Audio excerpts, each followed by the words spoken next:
अस्सलाम वालेकुम, मैं हूं शहजादा सलीम और आप देख रहे हैं मेरा चैनल मैथ्स विद शहजादा। तो वो है कार्टेशियन प्रोडक्ट। कार्टेशियन प्रोडक्ट क्या है? दो सेट्स का हम कार्टेशियन प्रोडक्ट मालूम करते हैं। किस तरह से? फॉर एग्जांपल ये हमारे पास दो सेट है, एक ए है और एक बी है। ए के एलिमेंट्स है 1 2 3 और बी के हैं 0 4 6। अब इनका अगर हमें कार्टेशियन प्रोडक्ट मालूम करना है तो याद रखें ये कार्टेशियन प्रोडक्ट जो होगा ये हमें ऑर्डर पेयर की शक्ल में मिलेगा। ये हमें ऑर्डर पेयर की शक्ल में मिलेगा। ऑर्डर पेयर क्या है? ऑर्डर पेयर इनको हम ये पैरेंथेसिस में लिखते हैं, ठीक है। बीच में कॉमा, इसके दो एलिमेंट होंगे, दो मेंबर होंगे ए और बी। इनको हम अगर ऐड कर ले तो जो सेट पहले लिखा हुआ है ए है तो पहले के जो इसके फर्स्ट जो एलिमेंट होंगे वो सेट ए के होंगे और दूसरे नंबर पे बी लिखा हुआ है तो ये दूसरे जो एलिमेंट होंगे वो सेट बी में से होंगे, ठीक है। ये बात याद रखनी है। अब जब हमें ए और कार्टेशियन प्रोडक्ट है बी के साथ तो इसको कैसे मालूम करेंगे? ये इसको हम सेट वाली ब्रैकेट में लिखेंगे, सेट में इसको हम करके लिखते हैं और इसके तमाम जो एलिमेंट होंगे, जो मेंबर होंगे वो ऑर्डर पेयर की फॉर्म में होंगे। अब पहले सेट ए लिखा हुआ है, ठीक है, पहले सेट ए है तो अब ये जो हम ऑर्डर पेयर बनाएंगे, याद रखें जो सेट पहले है तो ये ऑर्डर पेयर में पहला एलिमेंट वो उसी सेट का होगा। अब जैसे यहां पर है, अब हमें ए और क्रॉस बी मालूम करना है तो पहले ए का एलिमेंट, ठीक है, पहले 1, पहला एलिमेंट इसका 1 है तो 1 के साथ इसके तीनों मेंबर्स को हम करके लिखेंगे ऑर्डर पेयर में। किस तरह से? 1 को पहले 0 के साथ लिखा, ठीक है, फिर बीच में कॉमा और फिर दूसरा ऑर्डर पेयर, फिर 1 4 के साथ आ गया और इन दोनों के बीच में भी कॉमा आएगा। ये इनको अलग करेगा, हमें पता चलेगा कि 1 जो है वो ए का एलिमेंट है और 4 जो है वो बी का एलिमेंट है। फिर 1 को 6 के साथ, इसी तरह से हर ए के हर एलिमेंट को हम इस तमाम एलिमेंट के साथ हम करके लिखेंगे इसके मेंबर्स के साथ। 0 4 6 1 के साथ आ गया 0 4 6। अब इसी तरह से ए का सेकंड एलिमेंट है बी, 2 के साथ अब ये आ जाएगा 0 2 के साथ 4 आ गया और 2 के साथ ये 6 आ गया। अब इसके बाद 3, अब इसी तरह से 3 को इन तीनों के साथ हमने करके लिखा 0 4 एंड 6। अब हमें कैसे पता चलेगा कि ये तमाम ऑर्डर पेयर या कार्टेशियन प्रोडक्ट इसका कंप्लीट हो गया? तो इसका बहुत ही आसान तरीका है। ए में कितने एलिमेंट है? Number of element, and a number of element of a कितने हैं? 1 2 3, ठीक है। Number of element of b ये कितने हैं? Number of element of b, इसमें भी 3 एलिमेंट है। तो 3 को 3 से जब हम मल्टीप्लाई करेंगे, 3 × 3 तो आंसर आ जाता है 9। इट मींस कि ए क्रॉस बी जब हम मालूम करेंगे, ए और बी का जब हम कार्टेशियन प्रोडक्ट मालूम करेंगे तो उसमें हमें कितने ऑर्डर पेयर मिलेंगे? 9 ऑर्डर पेयर मिलने चाहिए। अब आप यहाँ पे चेक करें कि ये 9 है या नहीं। 1 2 3 4 5 6 7 8 9। तो इसका मतलब है कि कंप्लीट ऑर्डर पेयर जितने हमें मिलने थे, मालूम करने थे, वो हम तमाम के तमाम हमने मालूम कर दिए। तो इस तरह से जब आप 1 बाय 1 ए के एलिमेंट्स को बी के साथ, पहले को तमाम एलिमेंट्स के साथ, फिर सेकंड वाले को, फिर थर्ड वाले को, तो इससे एक ये फायदा हो जाएगा कि आप लोगों को ऑर्डर पेयर मालूम करने में आसानी हो जाएगी। और अगर कोई बीच में रह भी जाता है, कोई मिसिंग भी हो जाता है तो वो उसको भी हम आसानी से सॉर्ट आउट कर सकते हैं, दोबारा से उसको हम मालूम कर सकते हैं, ठीक है। उम्मीद है कि बात समझ में आ गई होगी। अब इसी से एक स्टेप हम और आगे जाते हैं और कुछ और चीजें मालूम करते हैं। अब नेक्स्ट है binary relation. Binary relation, by से मतलब है 2, ऐसा रिलेशन कि जिसमें हमें दो नंबर्स या दो सेट्स की जरूरत होती है, उसको हम बाइनरी रिलेशन कहते हैं। अब ये कंसर्न है ये कार्टेशियन प्रोडक्ट से। किस तरह से? अब हम जब ये कार्टेशियन प्रोडक्ट हमने ये मालूम कर ले ए और बी का, ठीक है, इसके अब हम कुछ सबसेट बनाते हैं, इसके हम कुछ सबसेट बनाते हैं, तो उनको हम नाम देते हैं रिलेशन का, उनको हम रिलेशन का नाम देते हैं। R1 ये एक मैं यहां पे बना लेता हूं इसका एक सबसेट के, कोई सा भी मैं यहां से मैं ले लूं 1 0 1 4 एंड 1 6, ये तीन मैंने ले लिए। ये मैंने कहा ये एक रिलेशन है, ठीक है। एक और रिलेशन ले लेते हैं R2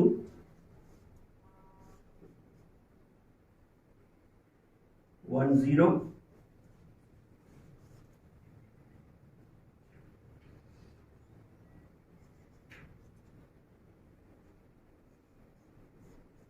2 4 and 3 6, ठीक है। ये भी हम देख रहे हैं, ये भी सी के एलिमेंट है। तो अब यहां पे कुछ चीजें इनसे रिलेटेड, ये हमने R1 एक रिलेशन ले लिया 1 0 1 4 1 6, ये R2 ये हमने दूसरा रिलेशन हमने इसी में से ये जो हमने कार्टेशियन प्रोडक्ट मालूम किया है इसी का हमने ये एक सबसेट बना लिया 1 0 2 4 और 3 6। अब अगर हम बात करें R1 की,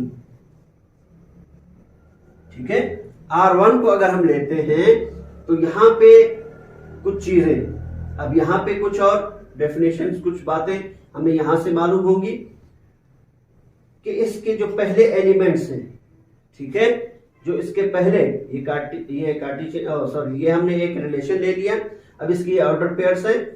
अब इसमें इन ऑर्डर पेयर्स के जो फर्स्ट एलिमेंट का अगर हम एक सेट बना ले, ठीक है, अगर हम फर्स्ट एलिमेंट्स का एक सेट बना लेते हैं, वो क्या सेट होगा? तो पहला एलिमेंट इसका 1 ही है, ये एक ही हो जाएगा। तो अब ये जो है, ये जो सेट है ये कहलाता है डोमेन। अब ये हम जब इसके पहले एलिमेंट्स का हम सेट बनाएंगे तो ये कहलाएगा डोमेन, डोमेन ऑफ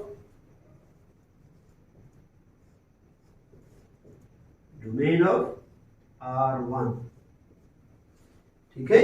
ये R1 ये जो हमने रिलेशन बनाया था R1, ये इसका डोमेन कहलाएगा जब इसके फर्स्ट एलिमेंट्स जो भी इसमें ऑर्डर पेयर हैं, अगर उनके हम फर्स्ट एलिमेंट्स का हम एक सेट बना लें, उनको हम एक सेट में लिख लें, तो ये इसका डोमेन कहलाएगा R1 का। और अगर इसके सेकंड एलिमेंट्स का ये ऑर्डर पेयर हम देख रहे हैं, इसमें जो सेकंड एलिमेंट्स है अगर हम उनका सेट बना लें,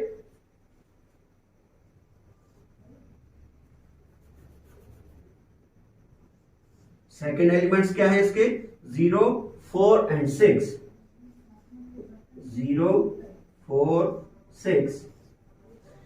तो ये जो सेकंड एलिमेंट्स का अगर हम सेट बनाएंगे इस रिलेशन के, तो ये कहलाएगा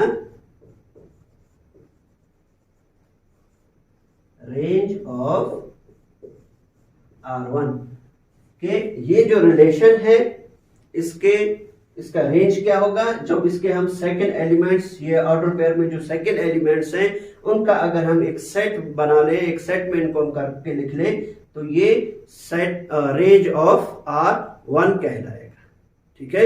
याद रखनी है डोमेन क्या है कि फर्स्ट एलिमेंट्स का अगर हम सेट बना लें, फर्स्ट एलिमेंट्स को हम एक सेट में लिख लें, तो वो उस रिलेशन की डोमेन कहलाएगी। और अगर सेकंड एलिमेंट्स का हम बना लें 0 4 6, उनको हम एक सेट में करके लिख ले, तो ये इसकी कहलाएगी रेंज ऑफ R1, यानी जिस रिलेशन का भी हम मालूम कर रहे हैं तो उसकी ये डोमेन और ये रेंज कहलाएगी, ठीक है।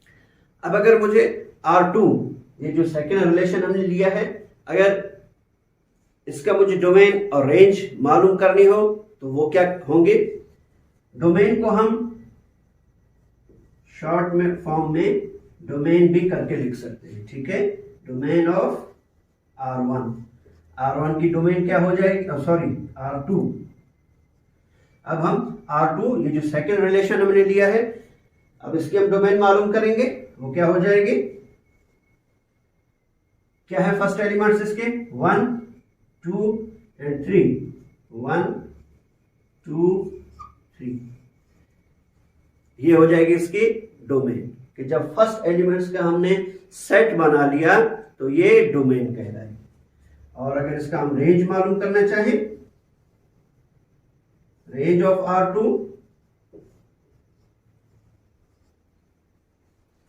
तो सेकेंड एलिमेंट्स इसके क्या है 0 4 एंड 6,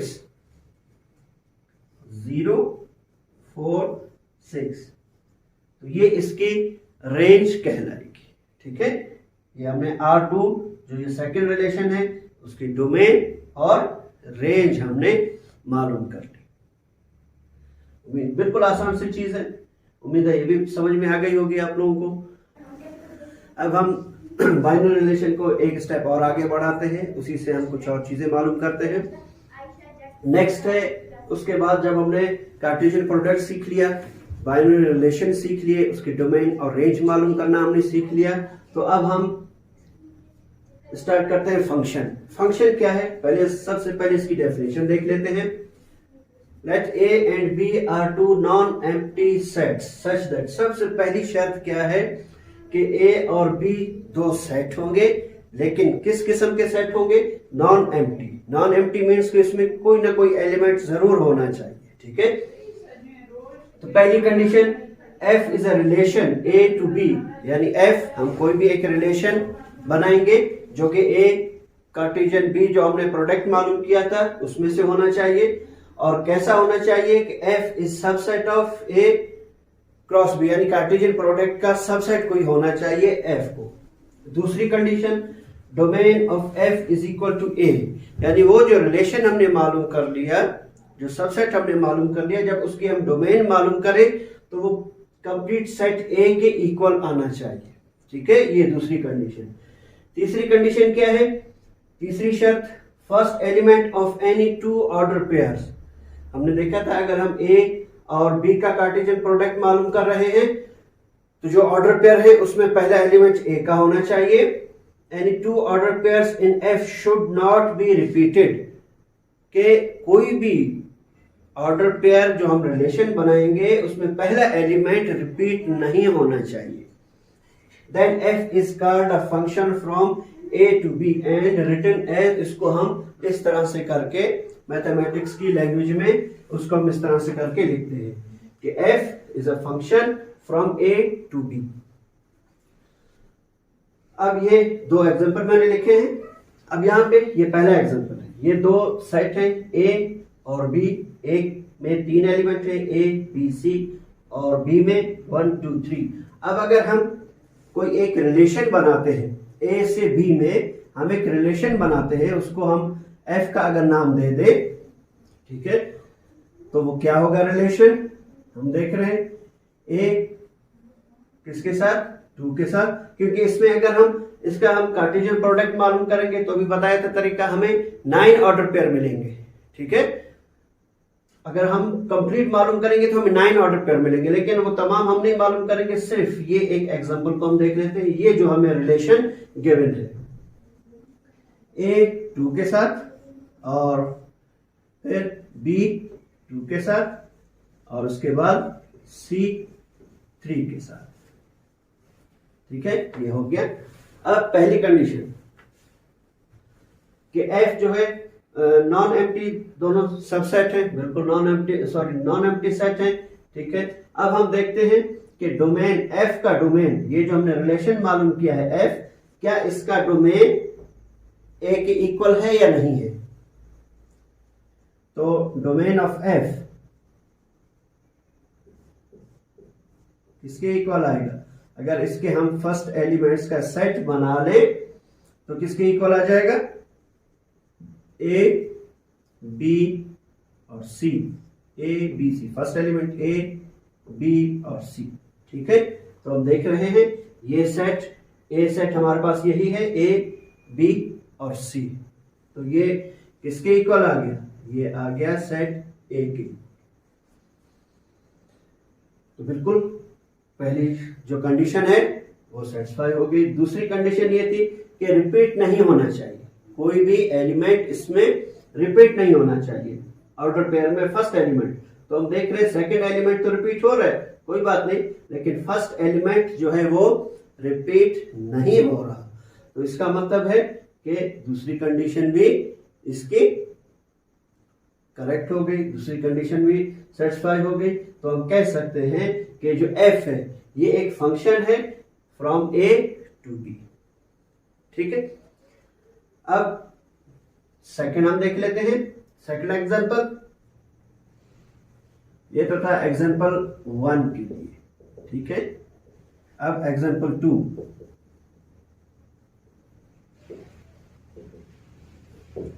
एग्जांपल 2 में ये दो सेट हैं, A W X Y Z, और एक सेट बी है 5 6 7 8। अब हम इसमें चेक करते हैं। अब इसमें भी कितने हैं? 1 2 3 4, और इसमें भी कितने हैं? 1 2 3 4। तो इसका मतलब है अगर हम इसके तमाम के तमाम कार्टेशियन प्रोडक्ट मालूम करेंगे तो हमें इसके कितने ऑर्डर पेयर मिलेंगे? 4 × 4 16 मिलेंगे। ठीक है, 16 ऑर्डर पेयर हमें मिलेंगे। लेकिन यहां पे उन 16 में से हमने एक सेट बना लिया, एफ कौन सा है? W6 W7 और Y5। ठीक है, ये W6 के साथ ये आ गया, W7 के साथ ये आ गया, Y5 के साथ ये आ गया, और Z8 के साथ। अब इसमें चेक करते हैं कि ये फंक्शन है या नहीं है। तो पहली कंडीशन क्या थी कि सबसेट होना चाहिए ये। तो हमने देखा इसमें 16 ऑर्डर पेयर हमें मिलेंगे, उसमें से हमने ये 1 2 3 4 ले लिए हैं, तो बिल्कुल ये इसका सबसेट है। पहली कंडीशन करेक्ट हो गई। सेकंड, डोमेन ऑफ एफ वो ए के इक्वल होना चाहिए। तो यहां पे चेक करते हैं, डोमेन ऑफ एफ, डोमेन क्या है? इसके फर्स्ट एलिमेंट्स का सेट W Y और Z। तो अब देखिए क्या ये सेट A के इक्वल है? क्या ये सेट और ये सेट A इक्वल है? ये क्या है? W Y Z, और सेट A क्या है? W X Y Z। तो इसमें X जो है वो एक्स्ट्रा है, X ज्यादा है इसमें। इट मीन्स कि it is not equal to set A। तो दूसरी कंडीशन जो है वो यहां पर फेल होगी। ठीक है, कि डोमेन ऑफ एफ ए के इक्वल होना चाहिए, वो कंडीशन यहां पर फुलफिल नहीं हो रही, सेटिस्फाई नहीं हो रही। तो इसलिए हम कहेंगे कि ये जो सेट है वो ये जो रिलेशन है ये फंक्शन नहीं है। और तीसरी शर्त ये थी कि कोई रिपीट नहीं होना चाहिए, फर्स्ट एलिमेंट रिपीट नहीं होना चाहिए। लेकिन हम यहां पर ये भी देख रहे हैं कि W जो है फर्स्ट एलिमेंट इन दोनों ऑर्डर पेयर में रिपीट हो रहा है। तो तीसरी भी यहां पर वो फुलफिल नहीं हो रही, सेटिस्फाई नहीं हो रही। तो कोई एक भी अगर करेक्ट नहीं होगी, कंडीशन फुलफिल नहीं होगी, तो इट मीन्स कि वो फंक्शन नहीं। उम्मीद है बात समझ में आ गई होगी आप लोगों के। इंशाल्लाह कुछ नई वीडियोस के साथ मुलाकात होगी। लेकिन जाने से पहले एक बात याद रखें, मेरा चैनल जरूर सब्सक्राइब करें। अगर अभी तक सब्सक्राइब नहीं किया, बेल आइकन प्रेस करें ताकि आप लोगों को नोटिफिकेशन मेरे नई वीडियोस की मिलती रहे। Thank you very much. अल्लाह हाफिज़।